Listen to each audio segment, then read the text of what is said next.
오늘도 수요 말씀 예배에 오신 모든 분들을 주님의 이름으로 환영하고 또 축복합니다. 이 시간 함께 하나님 앞에 기도하며 나아갈 때에 하나님, 이 시간 우리가 정직하게 하여 주시옵소서. 하나님, 우리가 진실하게 하여 주시옵소서 라고 함께 기도하기 원합니다. 하나님, 우리가 모든 가식과 모든 허울과 또 하나님 앞에서 모든 체면까지도 벗어버리고 하나님 앞에서 온전한 단독자로 서서 반응하는 이 시간이 되기를 원합니다. 주님이 나를 아시오니 주님 안에서 어떤 것도 숨기지 아니하고 내 마음속 깊은 것까지도 하나님 앞에 올려드리는, 보여드리는, 알려드리는 이 시간 될 수 있도록 주여 다시 한번 우리 마음을 낮추어 주시고 온전히 겸손하게 하나님 앞에 모든 것을 열어드리는 시간 되게 하여 주시옵소서. 시간 그렇게 하나님 진실하게 정직하게 하나님 앞에 서게 하소서. 함께 기도하며 나아가겠습니다. 하나님 더욱더 진실함으로, 더욱더 정직함으로 우리의 있는 모습 그대로를 가지고 주님 앞에 나아가기 원합니다. 주님, 우리를 아시오니 우리의 됨됨이, 우리의 어떠함을 주님 아시오니 아버지여 가려웠던 모든 것들, 우리의 가면과 아버지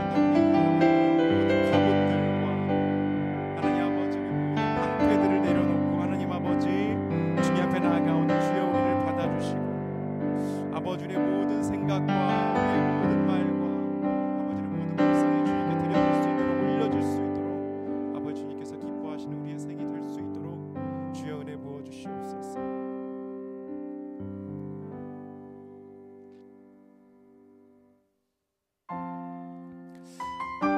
이 시간 시편 19편 말씀으로 되어진 찬양 함께 하나님 앞에 올려드릴 텐데 조금 익숙치 않으실 수도 있는데요, 그냥 진실하게 이 가사를 주님 앞에 올려드리면 좋겠습니다. 하나님, 내 입술의 말, 내 마음의 묵상 모든 것을 주님께서 받아주시옵소서. 그 고백 담아서 우리 함께 찬양하겠습니다.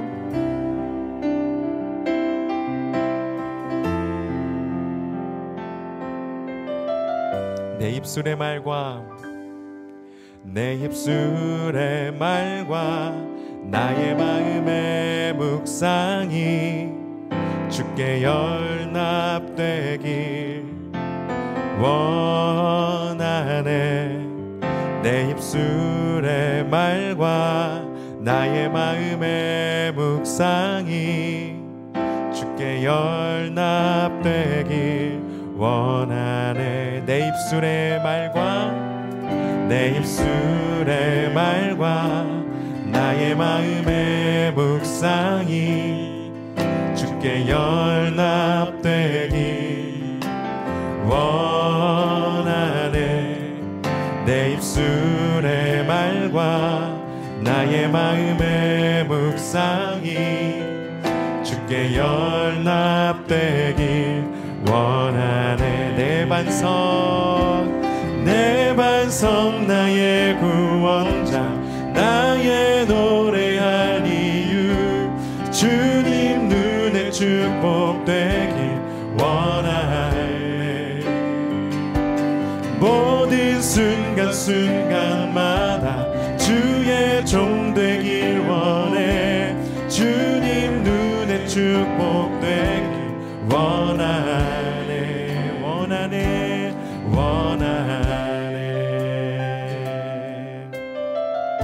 내 입술의 말과 나의 마음의 묵상 주께 연합되길 원하네. 내 입술의 말과 나의 마음의 묵상이 주께 연합되길 원하네. 한 번 더 고백합시다. 내 입술의 말과 나의 마음의 묵상이 주께 연합되길 원하네.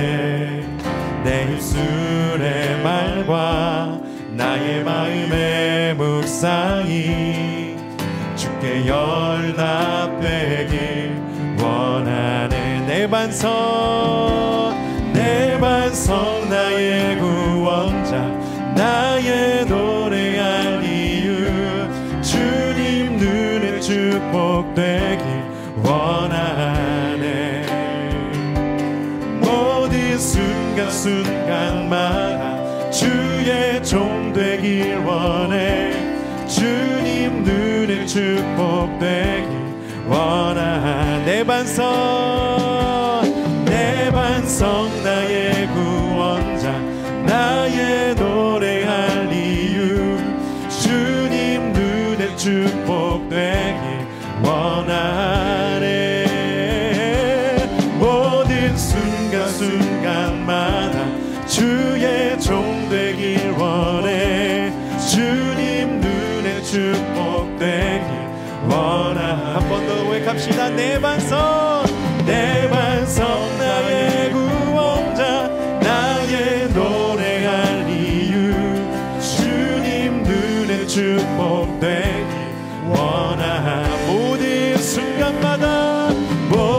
순간순간마다 주의 종 되길 원해.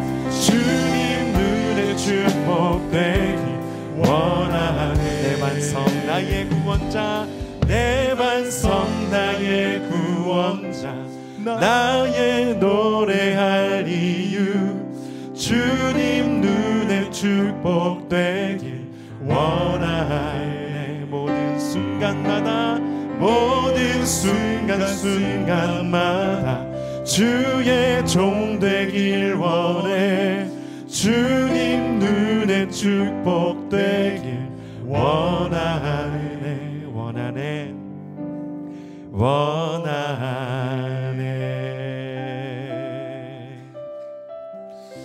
아멘. 그렇습니다. 주님 우리가 진실로 원합니다. 주님 눈에 축복되는 사람들로 하나님이 기뻐하시는 삶을 사는 사람들로 살아가기를 원하오니 주여 은혜 허락하여 주시옵소서. 도와주시옵소서. 이 시간 그 마음 담아 다시 한번 주님 은혜 간절히 붙들며 함께 찬양하겠습니다. 우리가 어느 것에 거하든 우리를 붙드시는 주님 찬양합시다. 고난 내 영혼 편히 쉴 곳과 풍랑이 일어도 안전한 포구 폭풍까지도 다스리시는 주의 영원한 발. 고난 내 영혼 편히 쉴 곳과 풍랑이 일어도 안전한 포구 폭풍까지도 다스리시는 주의 영원한 발 의지에 주의 영원한 심판 함께하사 항상 나를 붙드시니 어느 곳에 가든지 요동하지 않음은 주의 팔을 의지하. 세상 친구들 나 예수 늘 함께 동행함으로 주의 은혜가 충만하리니 주의 영원한 발은 나의 믿음이 연약해져도 미리 예비한 힘을 주시며 위태할 때도 안보하시는 주의 영원. 나의 믿음이 연약해져도 미리 예비한 힘을 주시며 위태할 때도 안보하시는 주의 영원한 팔 의지에 주의 영원한 심판 함께하사 항상 나를 붙드시니 어느 곳에 가든지 요동하지 않음은 주의 팔을 의지. 목소리 높여 능치 못한 것 주께 없으니 나의 일생을 주께 맡기며 나의 모든 짐 대신 지시는 주의 영원한 팔. 능치 못한 것 주께 없으니 나의 일생을 주께 맡기며 나의 모든 짐 대신 지시는 주의 영원한 팔 의지에 주의 영원한 심판 함께하사 항상 항상 나를 붙드시니 어느 곳에 가든지 요동하지 않음은 주의 팔을 의지 주의 영원하신 팔 주의 영원하신 팔 함께 하사 항상 나를 붙드시니 어느 곳에 가든지 요동하지 않음은 주의 팔을 의지 주의 영원하신 팔 함께 하사 항상 나를 붙드시니 어느 곳에 가든지 요동하지 않음은 주의 팔을 의지하미. 한 번 더 드리게 고백할까요? 주의 영원하신 팔 함께 하사 항상 나를 붙드시니 어느 곳에 가든지 요동하지 않음은 주의 팔을 의지하미. 어느 곳에 가든지 요동하지 않음은 어느 곳에 가든지 요동하지 않음은 주의 팔을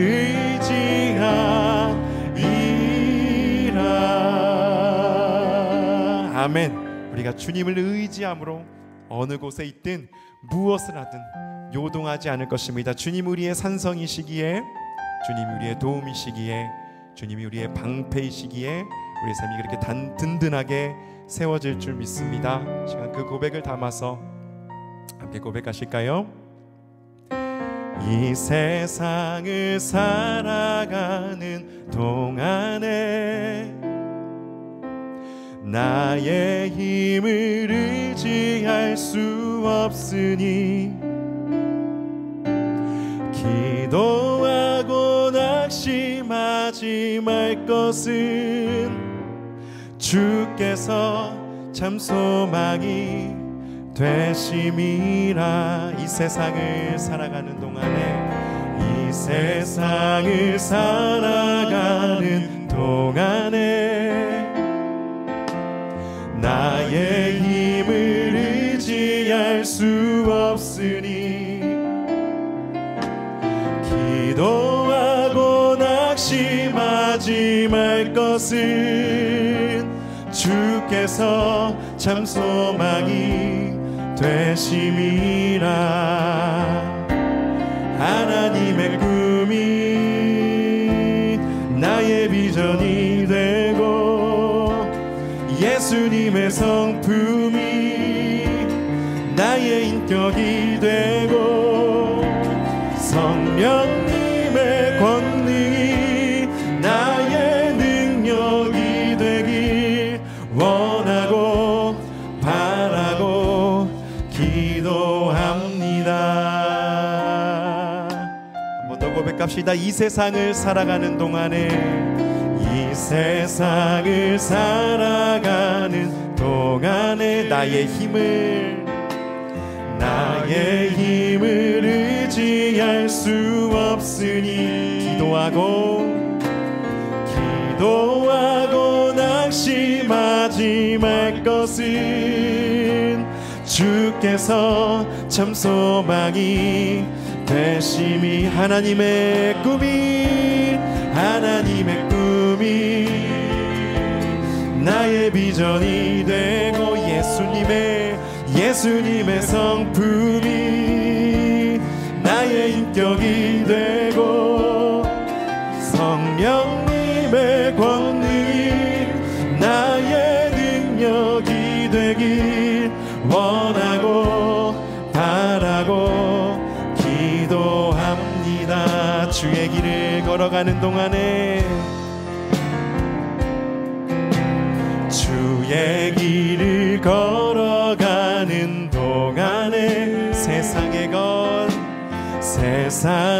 것 의지할 수 없으니 감사하고 낙심하지 말 것은 주께서 참 기쁨이 되심이. 주의 길을 걸어갑니다. 주의 길을 걸어가는 동안에 세상에 거두지할 수 없으니 감사하고 낙심하지 말 것을 주께서 참 기쁨이 되심이라. 하나님의 꿈이 나의 비전이 되고 예수님의 성품이 나의 인격이 되고 성령님의 권능이 나의 능력이 되길 원하고 바라고 기도한 하나님의 꿈이 나의 비전이 되고 예수님의 성품 나의 인격이 되고 성령님의 권능이 나의 능력이 되길 원하고 바라고 기도. 하나님의 꿈이 나의 비전이 하나님의 꿈이 나의 비전이 되고 예수님의 성품이 나의 인격이 되고 성령님의 권능이 나의 능력이 되길 원하고 바라고 기도. 조용히 고백할까요? 하나님의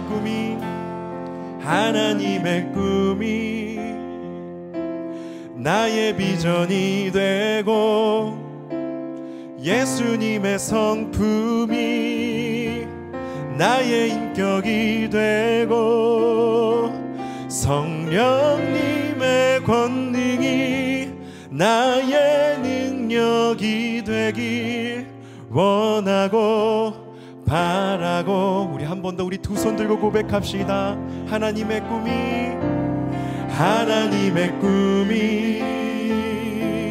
나의 비전이 되고 예수님의 성품이 나의 인격이 되고 성령님의 권능이 나의 능력이 되길 원하고 바라고 기도한 성령님의 권능이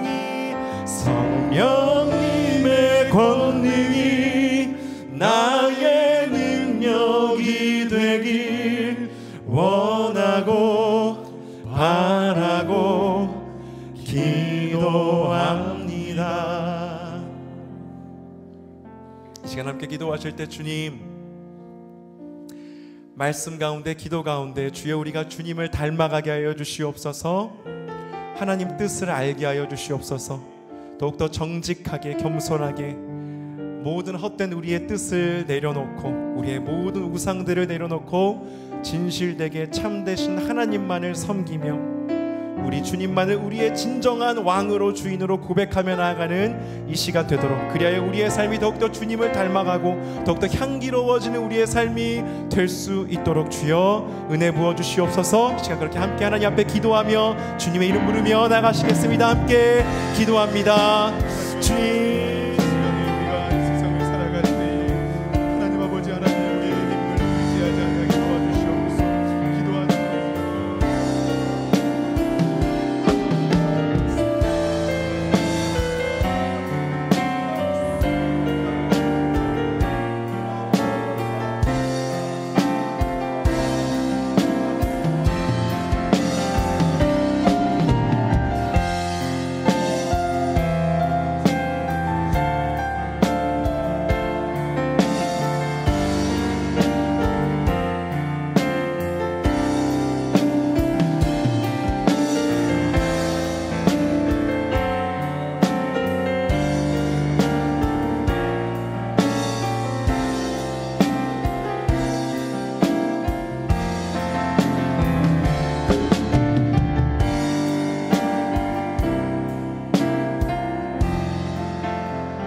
사랑과 은혜의 아버지 하나님, 우리의 영광이 되시며 소망이 되시는 주님을 찬양합니다. 생명의 말씀으로 등불이 되어주시고 보호해 주시고 사랑으로 안아주시는 은혜에 감사드립니다. 그러나 그 은혜 가운데 서 있는 저희가 세상적인 것에 중심을 두고 살아가는 어리석음을 회개하오니 긍휼의 하나님께서 용서하여 주시옵소서. 오직 주님만을 기뻐하고 소망을 두어 하늘로부터 주어지는 은혜의 참 사람이 마음속에 들어와서 악한 마음이 서지 못하게 하시고 주님의 사랑만이 승리하기를 간구드립니다. 너무나도 혼탁한 이 세상을 살아가는 암울한 시대에 하나님으로부터 나오는 생명수의 강이 우리를 덮고 다음 세대들이 그 생명수를 흘려보내는 통로가 되어 영적으로 메말라 죽어가는 세상을 살릴 수 있도록 우리 자녀들을 붙들어 주시고 길을 열어 주시옵소서. 어릴 때부터 성령의 은혜로 속 사람을 강건하게 하시고 하늘의 지혜를 주셔서 주님을 기뻐하며 사랑하게 하시고 그들이 성장하는 가운데 삶의 방향을 잃고 방황할 때에도 생명의 말씀에서 그 답을 얻게 하시고 정결한 마음으로 주님의 발걸음을 따라가는 믿음의 자녀가 되게 하시며 주님의 길이 그들의 길이 되게 하옵소서.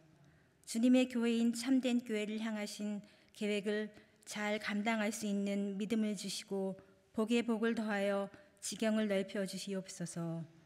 성령님과 함께 은혜의 말씀을 전하시는 목사님께 능력을 더하여 주시고 그 말씀으로 우리의 믿음이 주님의 옷자락을 붙들게 하시며 육신의 연약함과 하나님의 은혜가 필요한 모든 분들께 주님의 치유와 위로를 함께 하여 주시며 더욱더 굳건한 믿음으로 하나님만 바라보게 하시고 복음 전파를 위해 사역하시는 선교사님들의 삶 속에서 때를 따라 돕는 주님의 은혜가 가득하기를 우리의 구원자 되신 예수 그리스도의 이름으로 기도드립니다.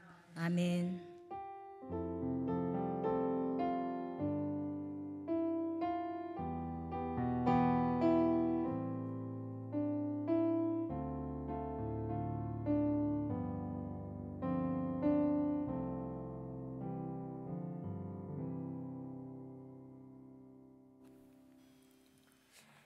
오늘 주신 하나님 말씀은 마가복음 5장 21절부터 43절까지의 말씀입니다. 마가복음 5장 21절부터 43절의 말씀을 드라마 바이블로 봉독하겠습니다. 예수께서 배를 타시고 다시 맞은편으로 건너가시니 큰 무리가 그에게로 모이거늘 이에 바닷가에 계시더니 회당장 중에 하나인 야이로라 하는 이가 와서 예수를 보고 발 아래 엎드려 간곡히 구하여 이르되 내 어린 딸이 죽게 되었사오니 오셔서 그 위에 손을 얹으사 그로 구원을 받아 살게 하소서. 이에 그와 함께 가실새 큰 무리가 따라가며 애워싸 밀더라. 12해를 혈루증으로 앓아온 한 여자가 있어 많은 의사에게 많은 괴로움을 받았고 가진 것도 다 허비하였으되 아무 효험이 없고 도리어 더 중하여졌던 차에 예수의 소문을 듣고 무리 가운데 끼어 뒤로 와서 그의 옷에 손을 대니 이는 내가 그의 옷에만 손을 대어도 구원을 받으리라 생각하밀러라. 이에 그의 혈루 근원이 곧 마름에 병이 나은 줄을 몸에 깨달으니라. 예수께서 그 능력이 자기에게서 나간 줄을 곧 스스로 아시고 무리 가운데서 돌이켜 말씀하시되 누가 내 옷에 손을 대었느냐? 제자들이 여짜오되 무리가 에워싸 미는 것을 보시며 누가 내게 손을 대었느냐 물으시나이까? 예수께서 이 일 행한 여자를 보려고 둘러보시니 여자가 자기에게 이루어진 일을 알고 두려워하며 떨며 와서 그 앞에 엎드려 모든 사실을 여쭈니 딸아, 내 믿음이 너를 구원하였으니 평안히 가라. 내 병에서 놓여 건강할지어다. 아직 예수께서 말씀하실 때 회당장의 집에서 사람들이 와서 회당장에게 이르되 당신의 딸이 죽었나이다. 어찌하여 선생을 더 괴롭게 하나이까? 예수께서 그 하는 말을 곁에서 들으시고 회당장에게 이르시되 두려워하지 말고 믿기만 하라. 하시고 베드로와 야고보와 야고보의 형제 요한 외에 아무도 따라옴을 허락하지 아니하시고 회당장의 집에 함께 가사 떠드는 것과 사람들이 울며 심히 통곡함을 보시고 들어가서 너희가 어찌하여 떠들며 우느냐? 이 아이가 죽은 것이 아니라 잔다. 하시니 그들이 비웃더라.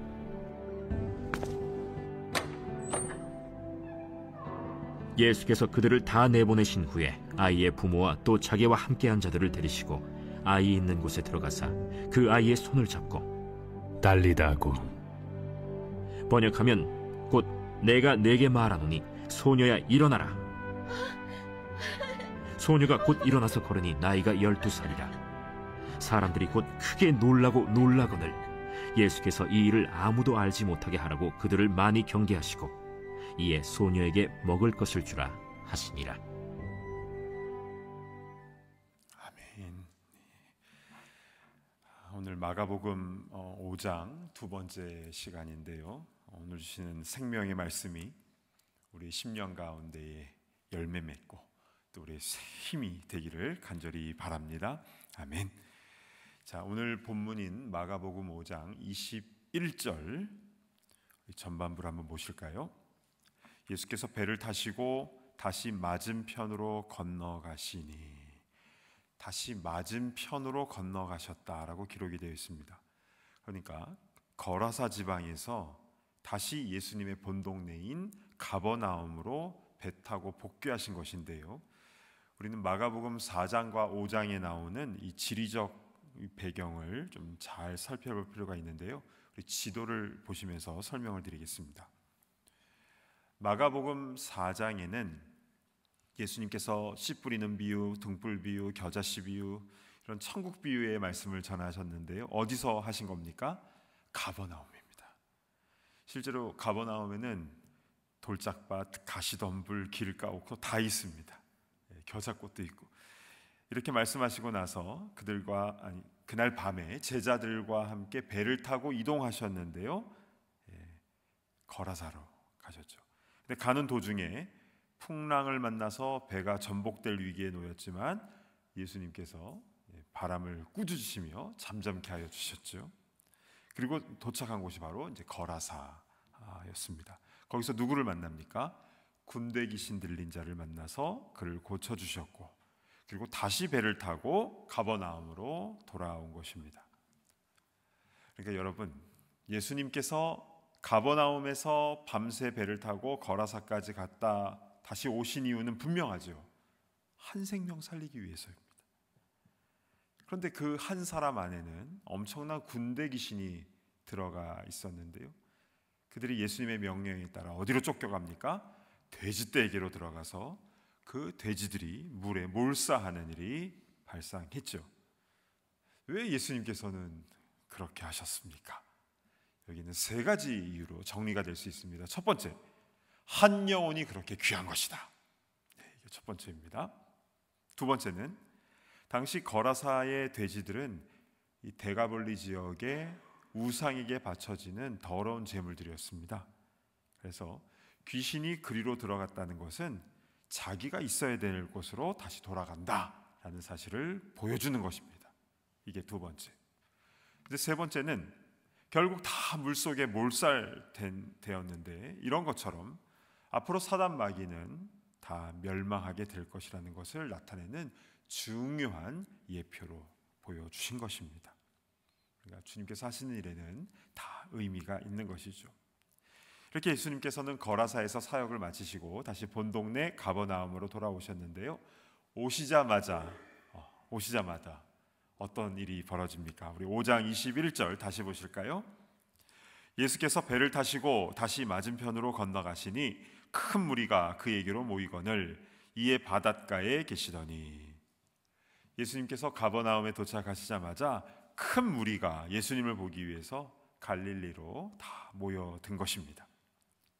그런데 이 몰려든 사람 중에서 좀 특별한 인물이 한 명 있었는데요. 그는 바로 당시 가버나움의 회당장이었던 야이로라는 사람이었습니다.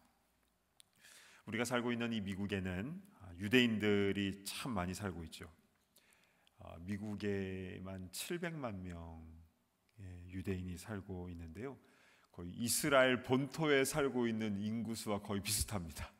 그러니까 미국이 제2의 유대인 나라가 되었는데요. 그런데 그 700만 중에서 200만 명이 이 동부 뉴저지, 뉴욕, 커네티컷에 살고 있습니다. 그런데 유대인들은 꼭 사는 그 지역마다 주이시 센터, 그러니까 시나고그를 꼭 만들지 않습니까? 이제 그게 바로 회당입니다. 유대인 회당을 만드는데요, 꼭 타운마다 하나씩 그렇게 세우는데, 그런데 2000년 전에도 마찬가지였습니다. 동네마다 하나씩, 동네마다 하나씩 유대인 회당을 세우고, 그리고 그 회당을 전체적으로 책임지고 관리하는 회당장을 세웠습니다. 당회장이 아니라 회당장입니다. 회당장. 근데 이 회당장은요, 그 지역에서 존경받는 이들 중에서 투표로 선출이 되었고요.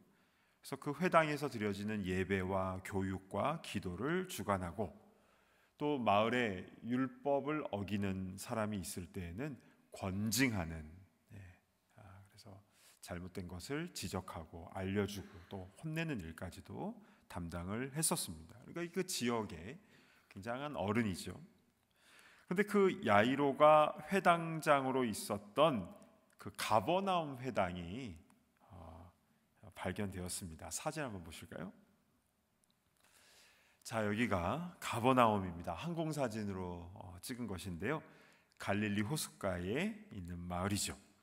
자, 가버나움 회당이 이렇게 오른쪽에 반듯하게 있고, 또 베드로가 장모님을 모시고 살았던 베드로의 집도 보이죠. 팔각형으로 멋있게 지은 집은 최근에 지은 겁니다. 옛날에 지은 게 아니라 최근에 지은 것이고요. 근데 그 밑에, 그 집 밑에 베드로의 원래 집의 흔적이 있습니다. 그리고 거기서 예수, 주님, 이런 많은 유품들이 발견되었는데요. 근데 사실 이 지역은요, 그냥 다 흙으로 덮여져 있었습니다. 그냥 다 흙으로 그냥 덮여져 있었던 것인데, 이것을 하나씩 하나씩 다 발굴해낸 것이죠. 수십 년 전의 사진을 한번 보실까요? 자, 이렇게 흙으로, 왼쪽에 보시면 그냥 흙이지 않습니까? 이것처럼 그냥 다 흙으로 덮여져 있었습니다. 그런데 이 회당 발견하고 베드로의 집 발견하고 이제 털을 하나씩 하나씩 이렇게 파낸 것입니다. 그래서 베드로의 집도 보시면 팔각형 모양의 모양으로 있는데요. 그런데 원래 베드로의 집, 원래 베드로가 살던 집은 그냥 네모난 집이었습니다. 네모난 집에 그 중풍병자가 지붕 뚫고 침 상처 내렸던 그 그냥 집이었는데요. 근데 거기에서 이제 계속 예배를 드렸거든요. 그러다가 5세기 비잔틴 시대 때에 이렇게 팔각형 모양으로 예배당이 확장된 겁니다. 여기 막 세례터도 나오고 그래요. 자, 아까 사진 다시 보실까요?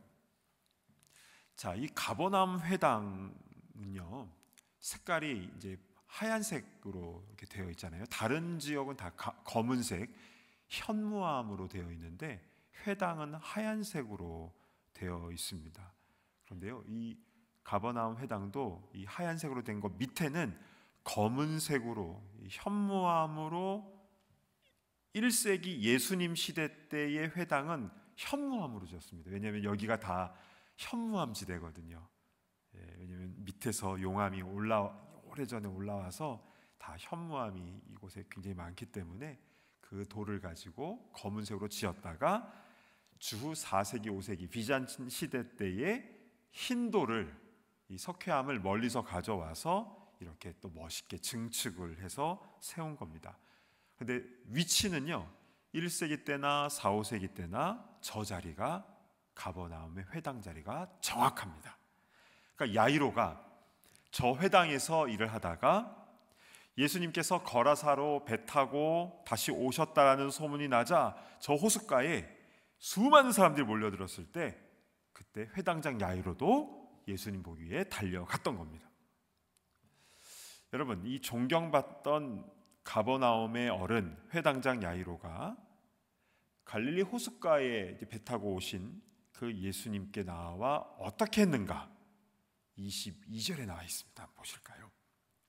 회당장 중에 하나인 야이로라 하는 이가 와서 예수를 보고 발 아래 엎드려, 예수님의 발 아래 완전히 엎드립니다. 그리고 무엇을 간구하는지 23절을 보시겠습니다. 간곡히 구하여 이르되 내 어린 딸이 죽게 되었사오니 오셔서 그 위에 손을 얹으사 그로 구원을 받아 살게 하소서 하거늘. 어린 딸이 죽을 병에 걸리게 되어서 예수님께 치유해 달라고 오셔서 그 손을 얹으사 구원받게 해달라고, 치유받게 해달라고 지금 간구하고 있는 겁니다. 사회적 지위 이런 거 상관없습니다. 지금 딸이 죽어가고 있는 상황에서 이 회당장 야이로는 정말 간절한 마음으로 주님의 발 앞에 엎드려서 간구를 했던 겁니다. 예수님께서는 이 야이로를 불쌍히 여기시고 그의 딸을 고치기 위하여 이 야이로의 집으로 발걸음을 옮기십니다. 자, 그런데요, 이렇게 야이로의 집으로 가고 있는 도중에 새로운 인물이 등장을 합니다. 그가 누구인지 25, 26절을 보실까요? 12해를 혈루증으로 알아온 한 여자가 있어 많은 의사에게 많은 괴로움을 받았고 가진 것도 다 허비하였으되 아무 효험이 없고 도리어 더 중하여졌던 자에. 혈루증이라고 하면 계속 하혈을 하는 그런 여성병인데요, 무려 12년 동안 투병을 하고 있었습니다. 그는 자신의 병을 고치기 위해서 온갖 노력을 다했지만 많은 의사에게 많은 괴로움을 받았고, 의사에게 도움을 받은 게 아니라 많은 괴로움을 받았다라는 겁니다. 그러니까 치료비로 가진 거 다 허비하고 효험도 없고 몸은 더 중병이 되어 거의 뼈만 남은 그런 상황이 되어버린 겁니다. 그런데 여러분, 이렇게 몸이 아파 힘들고 돈이 하나도 없어서 생활도 어려운데, 그런데 더 무서운 게 뭔지 아십니까? 이 유출병에 대한, 이 피가 나오는 병에 대한 사람들의 시선입니다. 당시 이 혈루병과 같은 유출병은요, 나병과 함께 저주의 상징이었거든요. 넌 하나님께 저주받아서 벌받아서 이런 병 생긴 거야. 사람들이 이렇게 손가락질하고 죄인 취급을 했습니다. 그게 더 큰 아픔과 상처가 되었던 것이죠. 너무 불쌍합니다. 그러던 차에 예수님의 소문을 듣게 되는데요, 그리고 이 여인의 마음속에 이런 믿음이 생깁니다. 예수님의 옷자락만이라도 붙잡으면 난 치유될 수 있어. 옷자락만이라도 붙잡으면. 그리고 이것을 마음속으로만 믿고 아멘하고 끝난 게 아니라 그 아픈 몸을 이끌고 예수님 앞으로 나아오는 믿음의 액션, 그 행동을 취하게 되죠. 이게 참 중요한 겁니다. 생각으로만 하는 것이 아니라 믿음대로 행하는 겁니다. 그런데요, 장애물이 너무 많습니다. 무리들이 너무 많아요. 24절 보실까요? 이에 그와 함께 가실새 큰 무리가 따라가며 애워싸 밀더라. 마치 유명한 영화 배우나 가수가 공항에 탁 나왔을 때 그를 보기 위해서 수천 명의 사람들이 막 밀려드는 것처럼, 당시 예수님을 보기 위해서 수많은 사람들이 예수님을 따라다니며 애워싸서 미는 이런 혼잡한 상황이 벌어진 것입니다. 그래서 제자들은 어떻게 합니까? 이 많은 사람들로부터 우리 예수님 보호해줘야 되지 않겠습니까? 그래서 선글라스만 안 꼈지, 무전기만 안 들었지, 예수님의 보디가드 역할을 이제 스스로 하게 된 거죠. 그러니까 지금 회당장 야이로의 집으로 지금 가고 있는 중이니까 이 목적지까지 예수님 주위에 삥 둘러서 스크럼을 짭니다. 방어벽을 딱 치고 밀려드는 사람으로부터 예수님을 보호하면서 이렇게 조금씩 움직이고 있는 그런 상황이었습니다. 그런데 혈루증 여인이 어떻게 합니까? 27절을 보실까요? 예수의 소문을 듣고 무리 가운데 끼어 뒤로 와서 그의 옷에 손을 대니. 그냥 평범한 한 문장이지만 이 문장 안에는 이 여인이 어떠한 노력을 했는지 우리는 충분히 이해할 수 있습니다. 뼈만 남은 그 앙상한 몸을 이끌고 그 수많은 군중을 다 뚫고 그리고 예수님의 12 제자까지도 그 스크럼까지도 뚫었습니다. 한 가지 목표는 예수님의 옷자락만이라도 내가 붙잡아야 된다. 하나님의 아들이신 예수님의 옷자락에 내 손이 닿으면 그 주님의 능력으로 인하여 이 12해 동안 돈을 그렇게 허비해도 낫지 못했던 이 병이지만 그러나 주님의 능력으로 내 모든 병이 깨끗하게 치유될 줄로 믿습니다. 이 믿음 가지고 주님을 향하여 있는 힘을 다해 정말 죽을 힘을 다해 달려든 것입니다. 그리고 그 손에 예수님의 옷자락이 다 터치가 된 것이죠. 그리고 그 순간 어떤 일이 일어납니까? 29절에 기록이 되어 있는데요, 우리 함께 봉독하겠습니다. 시작. 이에 그의 혈루 근원이 곧 마름에 병이 나은 줄을 몸에 깨달으니라. 아멘. 아멘. 예수님의 옷자락에 그 여인의 손이 닿는 순간 자신의 몸이 깨끗하게 낫게 된 것입니다. 그리고 그 순간 예수님께서 멈추십니다. 잠깐! 그러자 모든 움직임이 다 멈췄고 웅성웅성하던 소리도 조용해졌죠. 예수님께서 말씀하십니다. 누가 내 옷에 손을 대었느냐? 왜 이 말씀을 하신 겁니까? 감히 내 옷에 손을 대다니. 그게 아니죠. 혼내려고 하신 게 아니죠.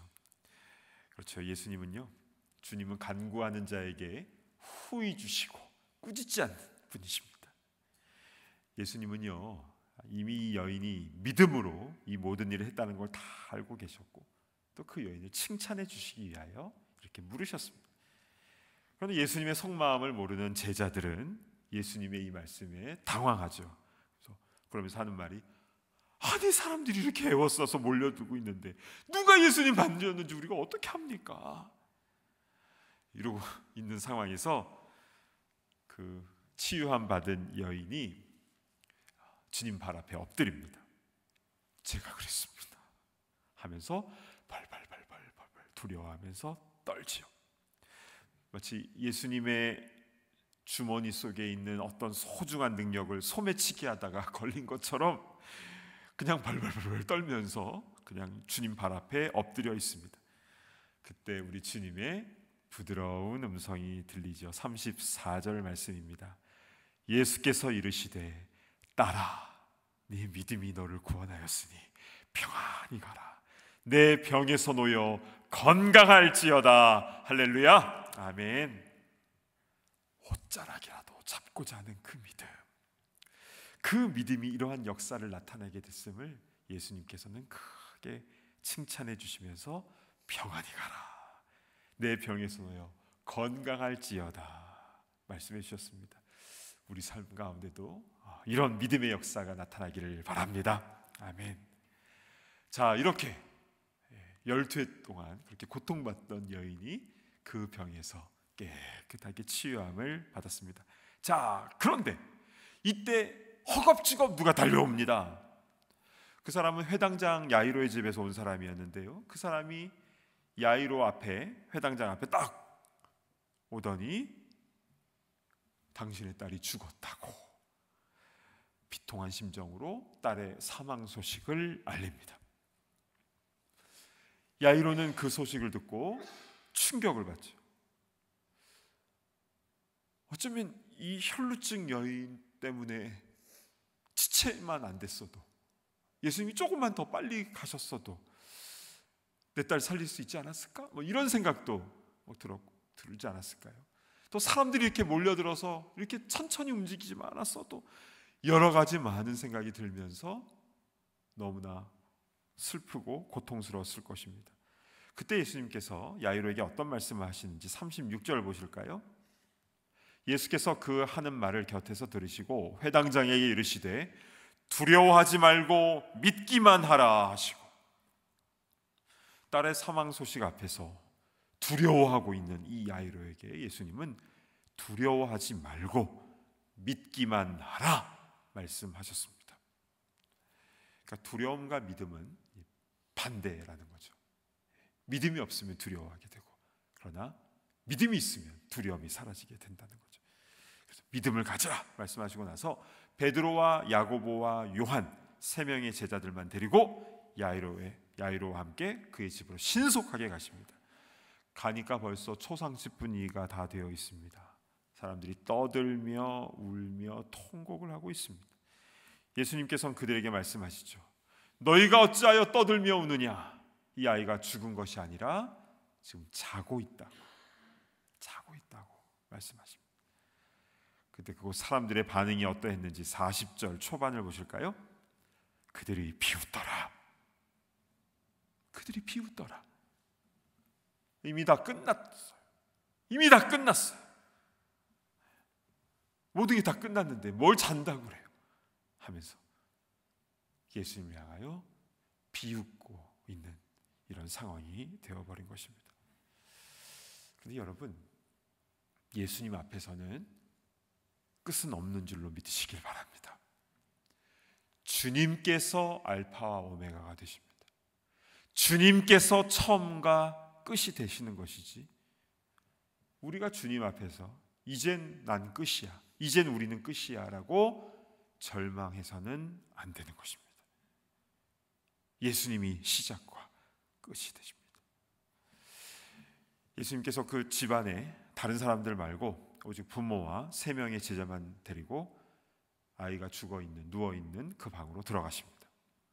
그리고 그 아이의 손을 잡고 말씀하시죠. 달리다 쿰. 아람어인데요, 이 말을 번역하면 소녀야 내가 내게 명하노니 일어나라. 소녀야 일어나라. 그리고 예수님의 그 명령 앞에 죽음의 권세가 물러가고 그 아이가 살아나는 놀라운 역사가 일어나게 됩니다. 이것이 오늘 본문에 나온 놀라운 말씀이죠. 근데 여러분, 이 혈루증을 앓았던 여인 그리고 이 야이로의 딸, 우리는 이 두 사건의 말씀을 조금 깊이 생각해 보았으면 좋겠습니다. 먼저 이 두 사건의 구조는 샌드위치 구조 스트럭처이죠. 그러니까 회당장 야이로의 딸을 고치기 위하여 가는 그 과정 속에 혈루증 여인이 딱 들어와서 치유받고 그리고 다시 야이로의 딸의 집으로 가는, 이렇게 한 사건 안에 다른 사건이 끼어 있는 그런 샌드위치 구조로 되어 있습니다. 그런데요, 이 두 사건에는 중요한 공통 분모가 있습니다. 그것은 모두 12이라는 숫자가 나온다는 겁니다. 12회 혈루증 앓던 여인 그리고 야이로의 딸이 12살이더라 라고 나와 있습니다.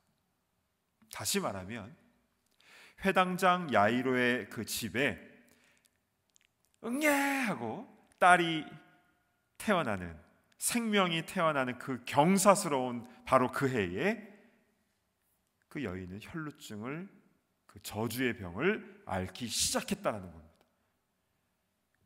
그리고 12년 동안 이 두 여성은 완전히 다른 인생을 살게 되죠. 12살 야이로의 딸은 그동안 얼마나 사랑받고 자랐겠습니까? 외동딸이고, 그리고 아직 13살이 티네이저가 되기 전입니다. 12살, 얼마나 사랑스러운, 부유하고 존경받는 회당장의 외동딸, 정말 사랑과 모든 귀여움을 다 받고 예쁘게 자랐겠지요. 그 아픈 딸을 위해서 예수님 앞에 완전 엎드려서 무릎을 꿇었던 이 회당장 야이로의 모습을 통해서 그가 딸을 얼마나 사랑하는지를 알 수 있지요. 그러니까 딸 바보 야이로, 이제 이렇게 보시면 되겠습니다. 반면 혈루증 앓던 여인은 야이로의 딸이 사랑받고 자란 그 12년 기간 동안 그는 그 지독한 병과 싸우면서 지옥 같은 삶을 살았죠. 가진 것 다 허비하고 병세만 악화되고 가족들도 다 떠나서 옆에 있어줄 사람이 아무도 없어요. 예수님 옷자락 붙잡고 나오는데 옆에 누가 같이 있어줄 사람도 없는 겁니다. 그저 피해 유출이 계속되고 있는 저주의 병에 걸린 소망 없는 그런 여인이었죠. 이렇게 야이로의 딸과 혈루증 여인은 같은 12해 동안 완전히 다른 삶을 살아가게 된 것입니다. 그런데 여러분, 이렇게 나이가 다르고 가정 환경이 다르고 정말 같은 기간 동안 완전히 다른 삶을 살았다 하더라도 공통적인 게 있습니다. 그것은 뭐냐면 모두에게 예수님이 필요하다는 사실입니다. 모두에게 예수님이 필요합니다. 여러분, 부자들이 사는 동네 그 가정에는 행복하고 좋은 일만 있습니까? 그렇지 않잖아요. 말 못할 아픔과 고통이 있는 겁니다. 복음이 필요해요. 부자 동네에 복음이 필요합니다. 진짜 복음이 필요합니다. 맨하탄 같은 곳에는요 너무 고통이 많아요. 그렇게 100만 불씩 받는 사람들이지만 너무 아픔이 많습니다. 복음이 필요해요. 그러면 가난한 가정은 어떻습니까? 여러 가지 말 못할 딱한 사정과 어려움들이 있지 않습니까? 예수님이 너무너무 필요합니다. 여러분, 이 시대에는 어린이들에게 복음을 전해야 된다, 이렇게 많은 분들이 이야기합니다. 그렇죠. 어렸을 때 예수님을 받아들여야 됩니다. 어린이들은 예수님이 필요해요. 복음이 필요합니다. 그런데 어르신들에게도 복음이 필요합니다. 교회 오래 다니신 분이라 해도 복음은 다시 들려줘야 되는 것이고, 또 다 교회 다니시는 것 같지만 이 한인 사회 가운데도 주님을 모르는 사람, 어르신들도 굉장히 많아요. 예수님이 필요합니다. 여러분, 12해라는 숫자는요 성경에서 완전수인데요, 그러니까 사실은 이 12이라는 이 숫자는 우리 인생 전체를 말하는 것입니다. 행복하게 자란 사람이든 고통 가운데 살던 사람이든 어린이든 어른이든 중년이든 남자든 여자든 상관없이 우리의 모두의 인생은 예수님을 만날 때에 회복되고 치유되는 역사가 일어난 줄로 믿습니다. 아멘. 사실 야이로의 그 딸은요 죽었다가 다시 살아났잖아요. 달리타쿰 해서 일어났습니다. 그러나 나중에는 또 결국 또 죽었습니다. 다시 장례식을 치렀겠죠. 왜 장례식을 2번 하게 된 것입니까? 이 2번의 장례식의 사이의 기간이 얼마인지는 우리는 모릅니다. 그러나 그 기간 동안 야이로의 딸은, 또 그 가족은 사명 가지고 예수님을 전하는 삶을 살지 않았겠습니까? 예수님께서 우리 살려주셨어요. 혈루증 여인도 마찬가지겠죠. 옷자락 딱 붙잡았을 때 병이 나았지만 나중에 그는 또다시 병이 들었을 겁니다. 그리고 또 장례식을 치렀겠죠. 그러면 살아있는 동안은 무엇을 하는 것입니까? 주님을 증거하는 것이죠. 아까 사진에서 봤던 그 베드로의 집 있지 않습니까? 그 베드로의 집은요 실제로 예수님께서 승천하신 후에 그 장소는, 베드로의 집 그 장소는요 초대교회의 예배 장소 중 하나가 됩니다. 그러니까 예루살렘 교회만 모인 것이 아니라 그 베드로의 집에도 사람들이 모여서 같이 예배드렸어요. 그곳에 누가 있었겠습니까?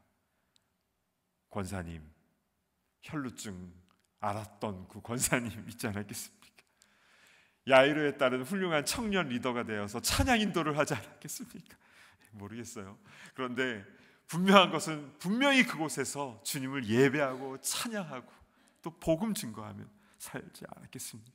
그렇게 성도로서의 삶을 살다가 주님께서 부르시는 그날 진정한 몸의 치유, 진정한 구원, 진정한 새 생명을 얻게 된 줄로 믿습니다. 아멘.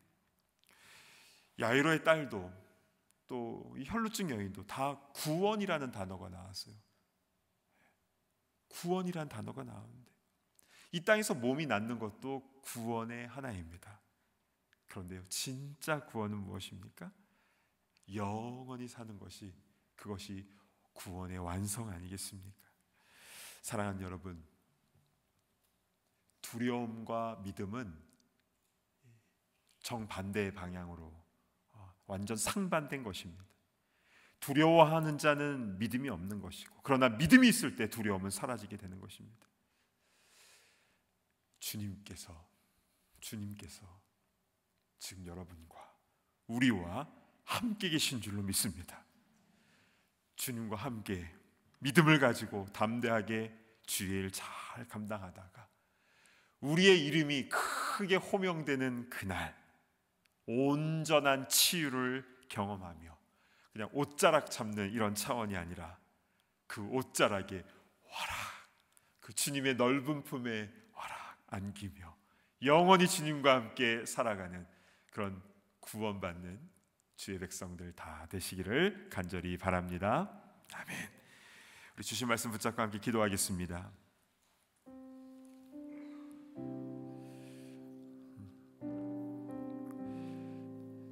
지금 우리의 몸에는 어떤 병이 있습니까? 여러분, 어떤 병을 지금 갖고 있습니까? 다 아프시더라고요. 작은 것이든 큰 것이든 그냥 병이 없는 분은 거의 못 본 것 같습니다. 우리에겐 다 육신의 연약함이 있습니다. 그리고 지금 방송으로 온라인으로 예배 참석하시는 분들 가운데는 정말 중병으로 인하여 고통 가운데 있는 분도 있으실 겁니다. 이 시간 우리 간절한 마음으로 주님의 은혜를 구하며 나아갔으면 좋겠어요. 혈루증 앓던 여인도 야이로도 모두 주님 발 앞에 엎드렸습니다. 우리의 구체적인 부분까지 다 주님 앞에 내어놓으면서 주님, 우리 삶 가운데에 작은 것이라도 또 육신적인 부분, 또 정신적인 부분, 또 경제적인 부분, 신분의 부분까지 다 주님 앞에 내어 맡깁니다. 주님께서 나의 손을 붙잡고 달리다 굼 하면서 일으켜 세워주시고 이 땅 가운데서 구원 얻는 백성으로서 담대하게 주님의 살아계심을 증거하다가 나의 이름이 호명되는 그날 진정한 구원의 역사를 체험할 수 있도록 인도하여 주시옵소서. 그 구원의 은혜를 나에게 허락하여 주옵소서. 지금 주신 말씀 붙잡고 우리 기도하실 때에 우리 주여 한번 외치며 기도하며 나아갑니다. 주여, 자비로우신 주 하나님, 자비로우신 주 하나님, 우리 주님 발 앞에 엎드립니다. 오 주여, 우리를 불쌍히 여겨 주시옵소서. 우리 열대 혈루증 앓는 여인처럼 주님의 옷자락이라도 붙잡고 싶은 그 심정으로 주님 붙잡고 나아갑니다. 오 주님, 또한 우리의 가족 식구들을 위하여, 우리 사랑하는 가족들을 위하여 주님 발 앞에 엎드립니다. 오 주여, 우리를 불쌍히 여기시고 우리의 사랑하는 가족들을 불쌍히 여겨주시옵소서. 오 주님, 은혜를 베풀어 주시고 아버지 하나님, 주님께서 우리와 함께 계시고 우리가 온전히 깨닫게 하시고 그 믿음으로 인하여 두려움이 사라지게 하여 주시고 담대한 마음이 우리 마음 가운데 충만하게 일어나게 하여 주시옵소서. 오 주 하나님, 주 하나님, 우리가 이 땅에 살아가면서 주의 일을 온전히 잘 감당하기를 소망합니다. 아버지 하나님, 위해서 아버지에게 필요한 것들을 주님께서 보여주시기를 원합니다. 하나님 아버지, 하나님 아버지, 주님이 끝이라고 할 때까지 우리는 포기하지 않도록 인도하여 주시고 아버지 하나님, 알파 오메가가 되시는 주님 앞에서 아버지 우리의 모든 것들을 주님께 내어 맡겨드리며 순종하며 나아가는 거룩한 주의 백성들 다 될 수 있도록 인도하여 주시옵소서. 오 자비로우신 주님, 은혜를 베풀어 주셔서 아버지 하나님, 마음을 다하여 뜻을 다하여 주님께서 내 삶 가운데 이루신 일들을 아버지 전파하며 나아가는 우리가 될 수 있도록 인도하시고 주님 부르시는 그날 진정한 구원의 역사를 체험하는 우리 모두가 다 될 수 있도록 주님 은혜를 베풀어 주시옵소서. 우리 한 가지 중보적 기도를 할 때 우리 선교사님들을 위해서 기도했으면 좋겠습니다. 특별히 우리 소그룹에서 기도하는 우리 선교사님들, 특별히 또 내가 개인적으로 알고 계시는 선교사님들을 위해서 기도하실 때에 그곳에서 구원의 역사가 일어나게 하여 주옵소서. 기도할 때에 악한 사단 마귀가 놀라 떠나가는 역사가 일어나게 하여 주시고, 그 땅 가운데에 주의 거룩함과 선하심과 치유하심의 역사가 일어나며 그곳에 십자가의 복음이 세워지며 교회가 세워지고 한 명 한 명이 세례를 받고 주님께로 나오는 역사들이 일어나게 하시고, 그 깨어진 가정들이 치유되며 회복되는 역사들이 일어나며 범죄가 사라지며 또 풍토병들이 사라지는 역사들을 할 수 있도록 인도하여 주시고, 그 땅이 거룩하고 건강한 땅이 될 수 있도록 우리 선교사님들을 사용하여 주시옵소서. 우리 선교사님들을 위해서 기도할 때 우리 다시 한번 주여 한번 외치며 기도하며 나아갑니다. 주여, 자비로우신 주 하나님, 은혜를 풀어주시옵소서. 주 하나님, 은혜를 풀어주시옵소서. 오, 주 하나님, 은혜를 풀어주시옵소서. 아버지 하나님, 우리 선교사님들을 지금 기억하여 주시옵소서. 지금도 선교 현장 가운데서 여러 가지 눌리며 고통받으며 또 여러 가지 많은 배신과 또 여러 가지 법적인 어려움들과 또 한편으로서 또 여러 가지 문화적인 장벽들과 어려움들 가운데서도 아버지 그러나 마음 고민하고 있는 우리 모든 선교사님들을 기억하여 주시옵소서. 그들의 눈물을 닦아 주시옵소서. 위로하여 주시옵소서. 샘을 주시옵소서. 두려운 마음이 들 때도 왜 없겠습니까? 그러나 주님 믿음을 허락하여 주셔서 그 모든 두려움이 다 떠나가게 하여 주시고, 우리 선교사님들의 손을 붙잡아 일으켜 주시고 달리다 굽 일어나게 하여 주셔서 힘있게 주의 복음을 증거하는 데 부족함이 없도록 인도하여 주시옵소서. 예수님의 이름이 선포되어지는 곳마다 사단마귀가 놀라 도망가는 역사 일어나게 하여 주시고, 모든 얽매였던 것, 모든 쇠사슬에서 아버지의 자유와 해방을 누릴 수 있도록 인도하여 주시고, 그것에 예수 십자가의 보혈이 아버지의 그곳 가운데 능력으로 나타나게 하여 주시고, 주의 교회가 세워지게 하시며 거룩한 땅이 되게 하시며 치유가 일어날 수